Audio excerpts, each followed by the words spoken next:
These discussions at the G20 have already afforded leaders an opportunity for a comprehensive and frank exchange of views on circumstances in the global economy. It would be no surprise to anyone that there was a particular focus on circumstances in the eurozone and recognition that the European Union is meeting in 10 days' time.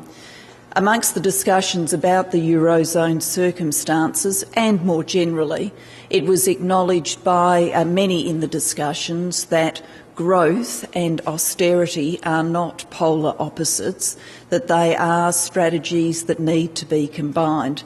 That is, we need to see in the eurozone and beyond a focus on jobs, a focus on growth, and by focusing on jobs and growth with fiscal discipline, you can achieve fiscal consolidation.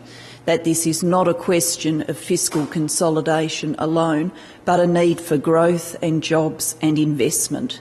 There was also some discussion about the imbalances within the eurozone itself, and a recognition that there is things that need to be done within the eurozone, including recapitalisation of banks, further integration in the banking system, further fiscal integration, and there was a recognition of action taken to date, but the need to keep building on this action that has been taken to date. I also had the opportunity to meet with Christine Lagarde of the IMF, where she thanked Australia for its support of the IMF and our funding increase, and reflected on the strength of the Australian economy, particularly the fact that we have recently been upgraded at a time when so many other nations are facing downgrades. We, of course, now hold a AAA credit rating from all of the major credit ratings agencies for the first time in Australia's history. As I've just explained to you, President Barroso is amused at the suggestion that anything he said anywhere would be reported in the Australian media as about Australia. We were laughing about it a little bit earlier today, so he's obviously crystal clear on that in his own mind. And I'll finish answering your question.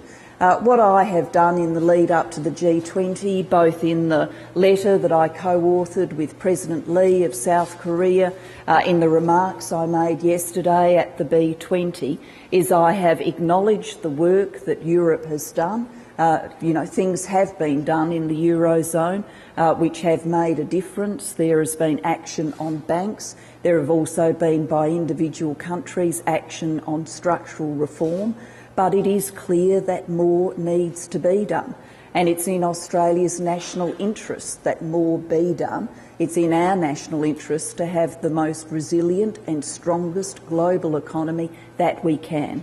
And at a meeting like this, where leaders come together to talk about the global economy in a grouping that was born out of the global financial crisis, after the events in Greece and Spain, and 10 days before a major meeting in Europe, I don't think it's going to come as any surprise to anyone that people are here talking about events in the eurozone, me included, and many other leaders.